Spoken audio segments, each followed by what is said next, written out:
ማንቸስተር ሲቲ ዛሬ ምሽት የሞሽረት ትግል የሚያከናውንበትን ጨዋታ ከሜዳው ውጪ ከኤቨርተን ጋር የሚያከናውን ይሆናል። ይህ ጨዋታ ለዋያ ሰማያዎቹ ማንቸስተር ሲቲዎች እጅግ በጣም ወሳኝ ጨዋታ ነው። አርሰናል ሁለት ተከታታይ ጨዋታዎችን ማሸነፉን ተከትሎ የነጥብ ልዩነቱን ወደ 6 ከፍ አድርጎ የእንግሊዝ ፕሪሚየር ሊግ የደረጃ ሰንጠረዥን እየመራ ይገኛል። ስለዚህ ማንቸስተር ሲቲዎች ቀሪ 2 ጨዋታዎች በእጃቸው ላይ ያለ ሲሆን እነዚህን ጨዋታዎች ማሸነፍና ከአርሰናል ጋር ነጥባቸውን እኩል ማድረግ ይጠበቅባቸዋል።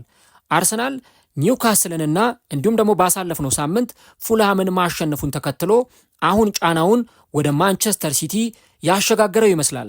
ስለዚህም ማንቸስተር ሲቲዎች ዛሬ ምሽት ከኤቨርተን ጋር የሚያደርጉትን ጨዋታ የማሸነፍ ግዴታ ውስጥ ገብተዋል። በመጀመሪያው ዙር ጨዋታ ማንቸስተር ሲቲዎች በኤታድ ስታዲየም ኤቨርተንን ሲያስተናግዱ 2-0 በሆነ ውጤት ጨዋታውን አሸንፈው ነበር። ታዲያ በዚህኛው ጨዋታ ከሜዳ ውጪ ኤቨርተንን ሲገጥሙ ይህንን ጨዋታ ማሸነፍና ማሸነፍ ብቻ ነው ለማንቸስተር ሲቲዎች የተፈቀደላቸው ውጤት። በዚህ ጨዋታ ላይ ማንቸስተር ሲቲ አቻ የሚወጣ ወይም ደግሞ የሚሸነፍ ከሆነ የዋንጫ ማሸነፍ እድሉ የበለጠ ወደ አርሰናል የሚያመራ ይሆናል።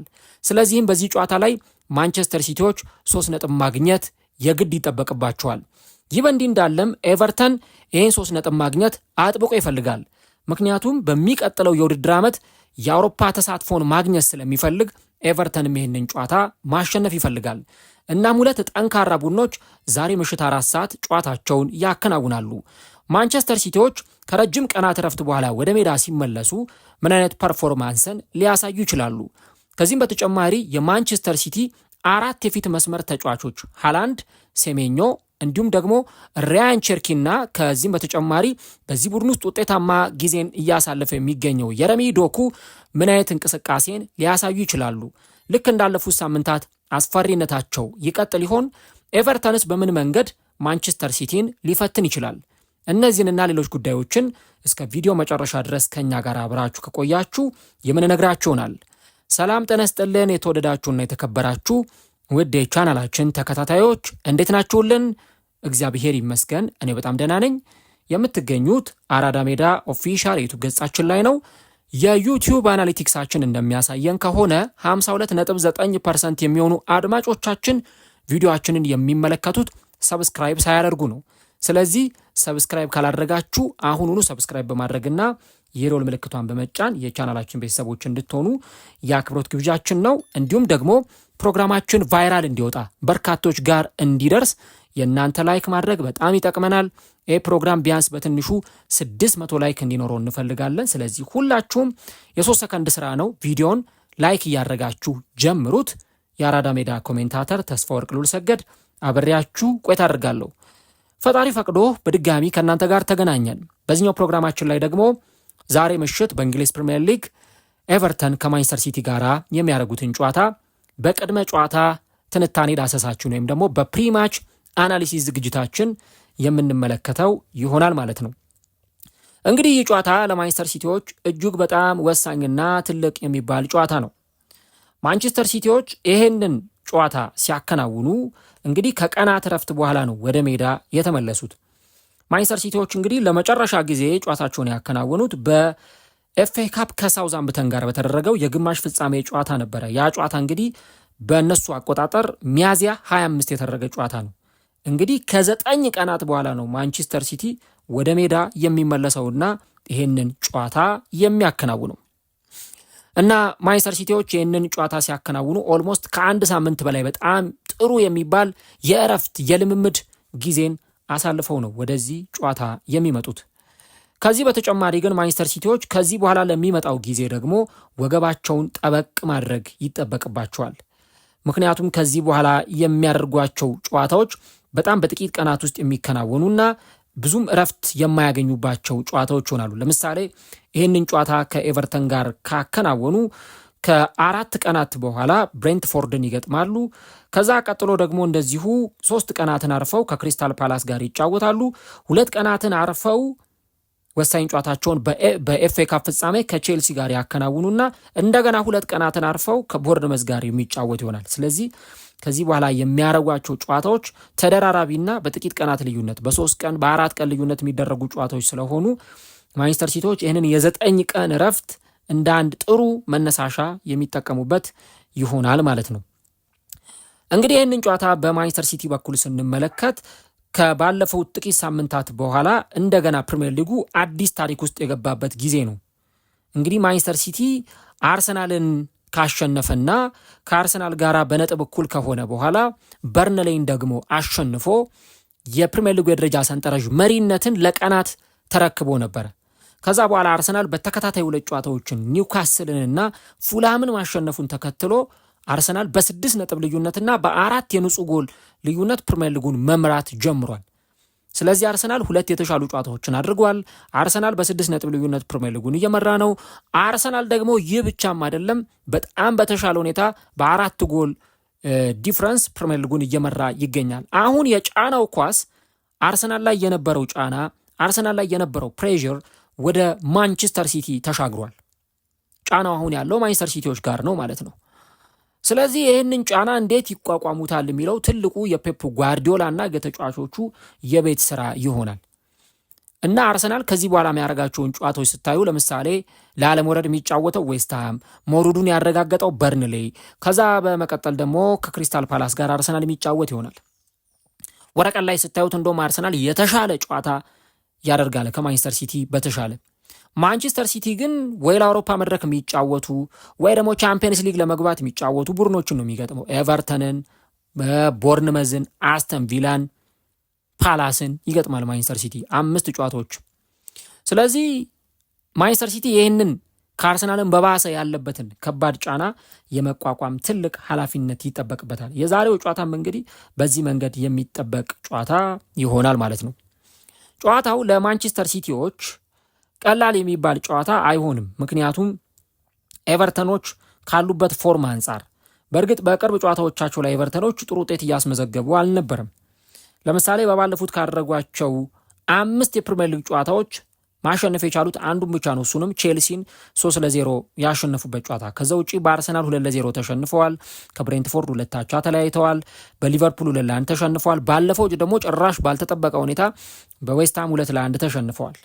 ስለዚህ ቡድኑ የሆነ አጀስት ማድረግ ያለበት ነገር እንዳለ በተለይ በቅርብ ጨዋታዎች ላይ እንደተመለከትነው ማሻሻል ያሉበት ነገሮች እንዳሉ የቅርብ ጨዋታዎች ውጤት ማሳያ መሆን ይችላሉ እና ደግሞ ኤቨርተን የሰሞኑ ፎርሙ ጥሩ ባይሆንም ነገር ግን በአጠቃላይ ሲዝኑን ከተመለከትነው ኤቨርተን በጣም ጥሩ ጊዜን እያሳለፈ ነው። ያለፉትን ጥቂት ዓመታት እኮ ላለመውረድ የሚጫወት ቡድን ነበረ። በመከራ ከመውረድ የተረፈ ቡድን ነበረ። አሁን ግን ለአውሮፓ መድረክ በጣም ተስፋ ያለው ቡድን ሆኗል። አሁን 47 ነጥቦችን ይዞ 11ኛ ደረጃ ላይ ተቀምጧል። ዛሬ ይህንን ጨዋታ የሚያሸንፍ ከሆነና ቼልሲ ደግሞ ዛሬ ከኖቲንጋም ጋር ሲጫወት ነጥብ የሚጥል ከሆነ ነጥባቸውን ወደ 50 በማሳደግ 9ኛ ደረጃ ላይ መቀመጥ ይችላሉ። ስለዚህ ለአውሮፓ መድረክ ቢያንስ ተስፋ አለው። እንደው ቻምፒየንስ ሊግ እንኳን ባይገባ ወይ ዩሮፓ ሊግ ወይ ኮንፈረንስ ሊግ የሚያስገባውን ውጤት ሊያገኝ ይችላል። 6ኛ ደረጃ ላይ ከተቀመጠው ቦርንመዝ የሚያንሱት በ5 ነጥብ ብቻ ነው። ስለዚህ የዛሬውን ጨዋታ ካሸነፉ ከቦርንመዝ 6ኛ ላይ ካለው ቡድን ያላቸው የነጥብ ልዩነት 2 ይሆናል። ስለዚህ ኤቨርተኖች ለራሳቸው የአውሮፓ መድረክን ለማግኘት ሲሉ ዛሬ ከባድ ጨዋታን ሜዳ ላይ ሊያስመለክቱን ይችላል ማለት ነው እና ቡድኑ በተለይም ደግሞ ኤቨርተን ያለበት አቋም በጣም ጥሩ የሚባል መሆኑን ኦቨሮል የምናነሳው ጉዳይ ነው። እንግዲህ በ47 ነጥብ 11ኛ ደረጃ ላይ የተቀመጠ ቡድን መሆኑን እናነሳለን። የአውሮፓ መድረክ ተሳትፎን ለማግኘት ከፍተኛ ጥረት ማድረጋቸው አይቀሬ ነው። ከዚህ በተጨማሪ እንግዲህ በዛሬው ጨዋታ ላይ በተለይም አንዱ የሚጠበቀው ትልቁ ነገር ማንቸስተር ሲቲዎች ይሄ የምናውቀውን አሪፍ የሚባለውን የፊት መስመር ጥምረት ዛሬስ በውጤታማነት ያስቀጥሉታል ወይ የሚለው ነገር ነው። እዚህ ነገር ላይ በደንብ ጠበቅ ያሉ ሀሳቦችን የምናነሳው ለምንድን ነው? ጨዋታውን ስናየው ጎሎች የሚፈልግ ጨዋታ ነው። አሁን ማንቸስተር ሲቲ በጎሎች ተበልጧል፣ በነጥብ ተበልጧል። ማሸነፍ አለበት፣ ግዴታ ነው። ከአርሰናል በጎል ልዩነትም ተሽሎ መገኘት ከፈለገ ጎሎቹን ማስቆጠር አለበት። ለዚህ ሃላንድ፣ ሴሜኞ፣ ዶኩ፣ ራያን ቸርኪ እነዚህ ተጫዋቾች በጣም ውጤታማ መሆን አለባቸው። በቅርብ ጨዋታዎች ፔፕ ጓርዲዮላ በጣም የእነዚህን ተጫዋቾች ብቃት ሜዳ ላይ አጉልቶ ያወጣ ታክቲክ ይዞ መጥቶ ነበረ። በተለይ የ4-2-3-1 አሰላለፍ ወይ የ4-2-4 አሰላለፍ በጣም የተሻለ ፎርም ያለውን ማንቸስተር ሲቲ እንድናይ ሲያደርገን ነበረ። ሲቲ በቅርብ ጨዋታዎች ላይ አስፈሪ የሆነው በእነዚህ ተጫዋቾች ምክንያት ነው። በጣም ጎሎችን የሚያስቆጥሩ ተጫዋቾች ናቸው። ሴሜኞ ጎል ያስቆጥራል፣ ቼርኪ ጎል ያስቆጥራል፣ ዶኩ የግብ ዕድሎችን ይፈጥራል፣ ሃላንድ ጎል ያስቆጥራል። ስለዚህ ይህም ጨዋታ በተለይ ደግሞ ለማንቸስተር ሲቲዎች የፊት መስመሩን የአራቱን የተጫዋቾች ብቃት በደንብ የሚፈልግ ጨዋታ ይሆናል ማለት ነው እና ይሄ ጨዋታ በተለይም ደግሞ ለማንቸስተር ሲቲዎች እጅግ በጣም በጉጉት እንዲጠበቅ የሚያደርገው ትልቁ ነገር እነዚህ አራት ተጫዋቾች ምን አይነት ብቃታቸውን ያሳያሉ ነው። ልክ እንደ ሰሞኑ አስፈሪ ብቃታቸውን ያሳያሉ ወይስ በዛሬው ጨዋታ ላይ የኤቨርተን የተከላካይ መስመር ተጫዋቾች እነዚህን አራት የፊት መስመር ተጫዋቾች ሊያስቆማቸው ይችላል የሚለውን ነገር እንመለከታለን። ኤቨርተንን ማንቸስተር ሲቲ እንደው ያሸንፋል የሚል ቅድመ ግምት ቢሰጥ ራሱ እንዲያው በቀላሉ ጨዋታውን ማሸነፍ ለማንቸስተር ሲቲ ከባድ ሊሆን ይችላል። ለምን?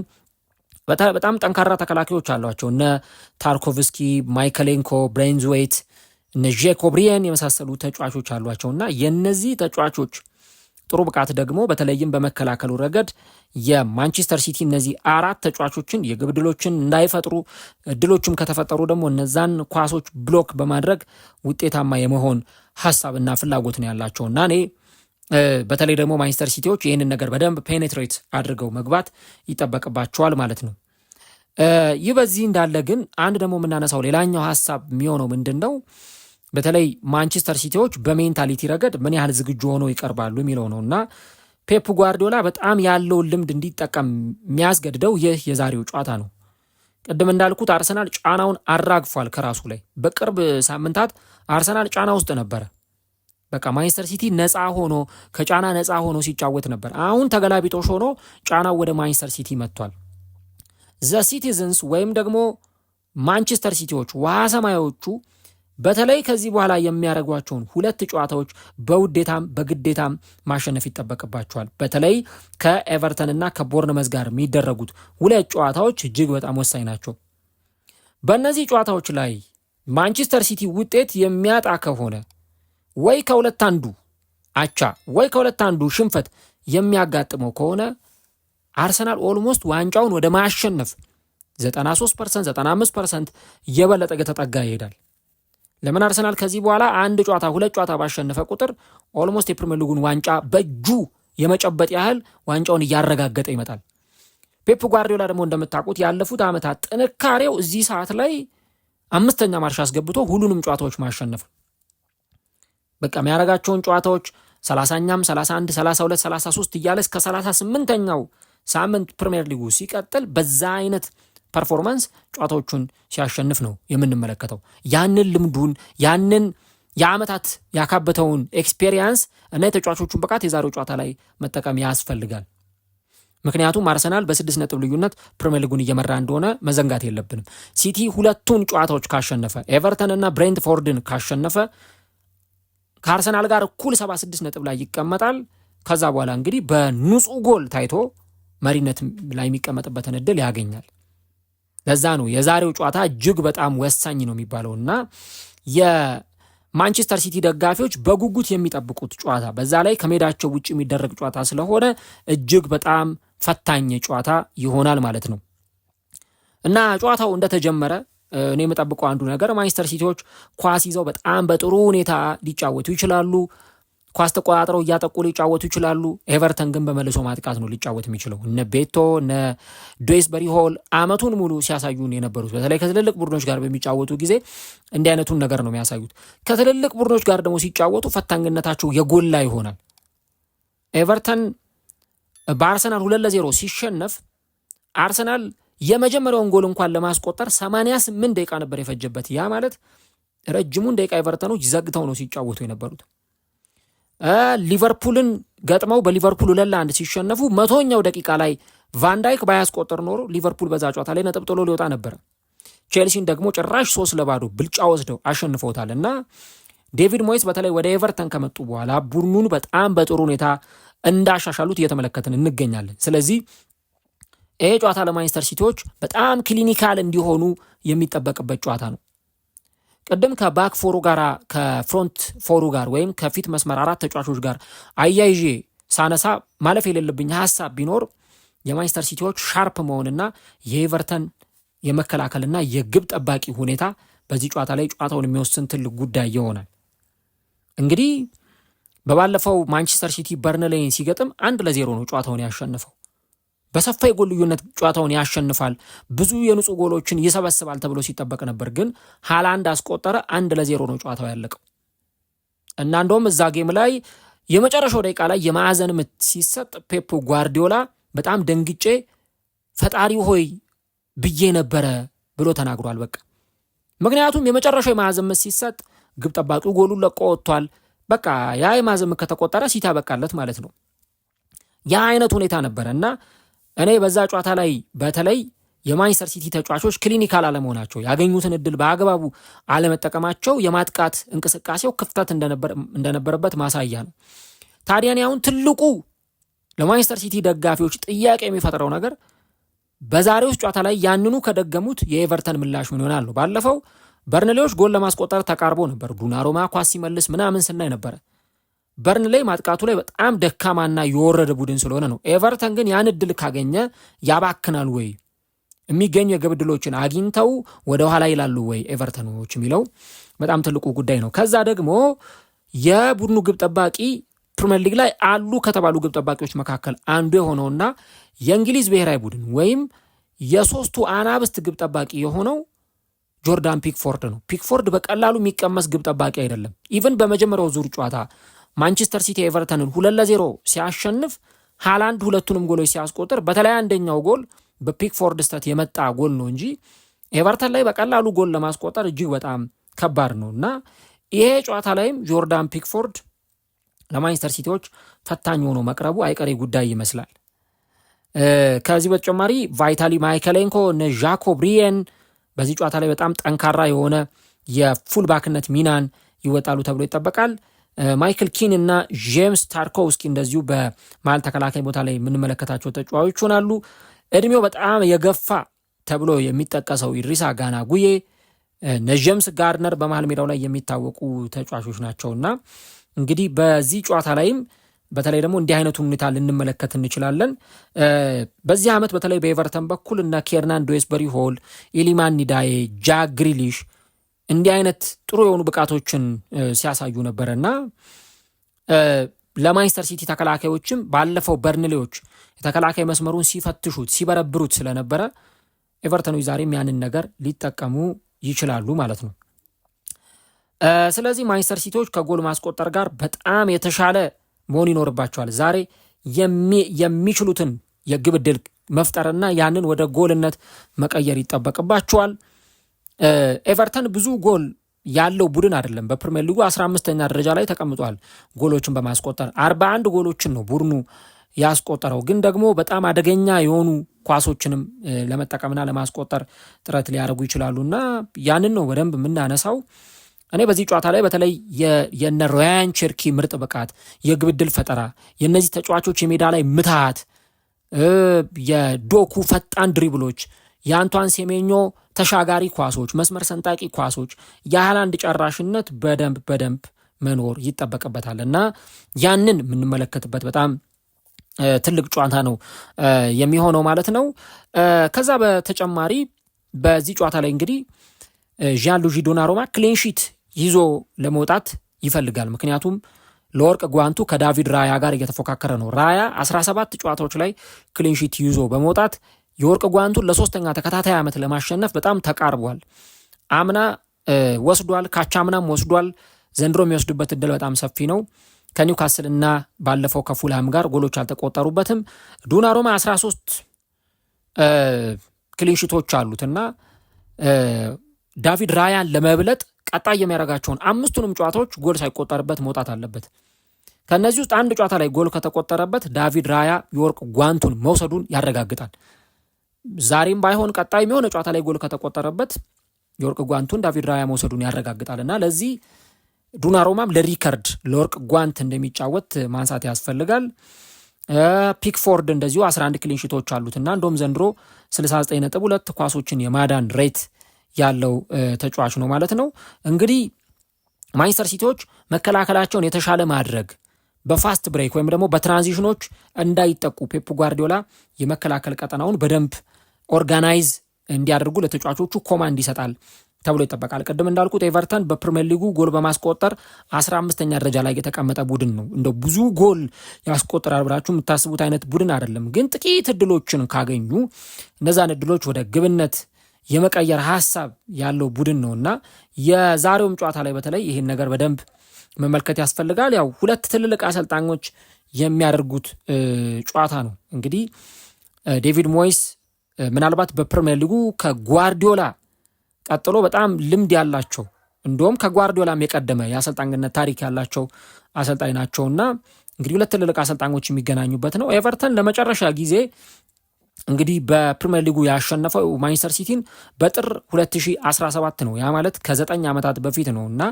ያለፉትን 17 ጨዋታዎች ማንቸስተር ሲቲ አልተሸነፈም በኤቨርተን። ስለዚህ ዛሬም የማሸነፍ ቅድመ ግምቱ ለማንቸስተር ሲቲ ተሰጥቷል ማለት ነው እና እንግዲህ በፕሪሚየር ሊጉ በተገናኙባቸው ወቅቶች ላይ አብዛኞቹን ጨዋታዎች ማንቸስተር ሲቲ ነው ያሸነፈ እየተመለከትን የምንገኘው። ስለዚህ በዚህ ቡድን ውስጥ አሁንም በማንቸስተር ሲቲ የማሸነፍ ትልቅ ሀሳብና ቅድመ ግምት ተሰጥቷቸዋል። ጨዋታው ላይ ቅድም እንዳልኩት በተለይ የመሃል ሜዳውን ባትል ማሸነፍ፣ ያንን የመሃል ሜዳ ባትል አሸንፎ መውጣት፣ የሚያገኟቸውን የግብ ዕድሎች መጠቀም በጣም አስፈላጊ ነው። ማንቸስተር ሲቲ አንዳንድ ጨዋታዎች ላይ የሚያገኛቸውን ዕድሎች ካለመጠቀም፣ የግብ ዕድሎቹን ወደ ጎልነት ካለመቀየር ክፍተቶች ሲኖሩና ነጥብ ሲያጣ እንመለከታለን። በቃ ጎል ማስቆጠር በጣም ወሳኝ ነው። ስለዚህ የፊት መስመር ተጫዋቾቹ ያለባቸው ኃላፊነት እና ሸክም እጅግ በጣም ከፍተኛ ነው እና ማንቸስተር ሲቲዎች በተለይ ከማጥቃት ጋር የተሻለ እንዲሆኑ ተጫዋቾቻቸው በተሻለ ማጥቃት እንዲያጠቁ ፔፕ ጓርዲዮላ ይፈልጋል እና ቅድም እንዳልኩት ማንቸስተር ሲቲ ከጫና ጋር ሆኖ ነው የሚጫወተው። እንደዚህ አይነት ጫና ለሲቲ አዲሱ አይደለም። ለምሳሌ ካቻምና ብታዩ፣ ከዛ በፊት ብታዩ ሲቲ መጨረሻዎቹ ሳምንታት ላይ በጫና ሆኖ ይጫወታል። እንደው በዚህ ጨዋታ ላይ ነጥብ ይጥል ይሆን እየተባለ ጥያቄ ይነሳበታል። ግን ቡድኑም ነጥብ አይጥልም፣ አሸንፎ ይወጣልና ያንን ልምዱን ሜዳ ላይ እንዲጠቀም የሚያደርግ ነው እንጂ አሁን አርሰናሎች ደጋፊዎቹ ይህን ጨዋታ መመልከታቸው አይቀርም ማንቸስተር ሲቲ ነጥብ ከጣለ ብለው በመጠበቅ ማለት ነውና ስለዚህ ለአርሰናል እድል ላለመስጠት አሁንም የዋንጫ ተፎካካሪዎች ነን፣ ዋንጫውን የማሸነፍ እድል አለን እንዲሉ የግዴታ ይህንን ጨዋታ ማንቸስተር ሲቲ ማሸነፍ ይጠበቅበታል ማለት ነው። ስለዚህ ጨዋታ ምን ትላላችሁ? ምን ሀሳብ አላችሁ? እንግዲህ ዛሬ ምሽት 4 ሰዓት ላይ ጨዋታው የሚደረግ ይሆናልና እንግዲህ በኤቨርተን ሜዳ በሚደረገው ጨዋታ ማን ያሸንፋል? ማንቸስተር ሲቲ አሸንፎ የነጥብ ልዩነቱን አጥብቦ በ3 ነጥብ ልዩነት አሁንም ለዋንጫው ፉክክር ጠንካራ ቡድን መሆኑን ያስመሰክራል ወይስ ኤቨርተን ከዓመታት በኋላ ማንቸስተር ሲቲን አሸንፎ ይወጣል የሚለውን ጉዳይ አብረን እንመለከታለን። ቅድም እንዳልኳችሁ ለማንቸስተር ሲቲ በጣም ወሳኝ ጨዋታ ነው። ማሸነፍና ማሸነፍ ብቻ፣ ከተቻለ ብዙ ጎል ማስቆጠር፣ ከ2 በላይ ጎል፣ 3 ጎል 4 ጎል ማስቆጠር ከአርሰናል በጎል ዲፍረንስ እንዲፎካከሩ የበለጠ የተሻለ ቡድን እንዲሆኑ ያደርጋቸዋል። ካልተቻለ ግን 1-0 ሆነ 2-1 ማሸነፍ የሚጠላ ነገር አይደለም። በዛ ውጤት ማሸነፍ ግን አቻ መውጣት በፍጹም አይፈቀድም። ዛሬ መሸነፍ ደግሞ ጭራሽ ለአርሰናል ዋንጫውን እንደመስጠት ነው የሚቆጠረው። ምክንያቱም ማንቸስተር ሲቲ በዚህ ጨዋታ ላይ ተሸነፈ ማለት ከአርሰናል ጋር ያለው የነጥብ ልዩነት እንደዛው 6 ሆኖ ይቀጥላል። ማንቸስተር ሲቲ ከብሬንትፎርድ ጋር ደግሞ ይጫወታል። ያንን ጨዋታ እንኳን ቢያሸንፍ ከአርሰናል ጋር ያለው የነጥብ ልዩነት 3 ነው የሚሆነው። አርሰናል ተከታታይ 3ቱንም ጨዋታዎች ካሸነፈ የጎል ልዩነት ችግር ሳይኖርበት ማንቸስተር ሲቲ አሸነፈ ተሸነፈ ግድ ሳይሰጠው ዋንጫውን ማንሳቱን ያረጋግጣልና ስለዚህ ማንቸስተር ሲቲዎች ለራሳቸው የዋንጫ ጥግ ድረስ ለመሄድ ሲሉ ይህንን ጨዋታ ማሸነፍ ይጠበቅባቸዋል ማለት ነውና ይህንን ነው የምንመለከተው። ማን ያሸንፋል? እስቲ ኮሜንት ላይ የገባችሁ ሀሳቦቻችሁን አስቀምጡልን። ቪዲዮን ከወደዳችሁት ላይክ ማድረጋችሁን አትርሱ።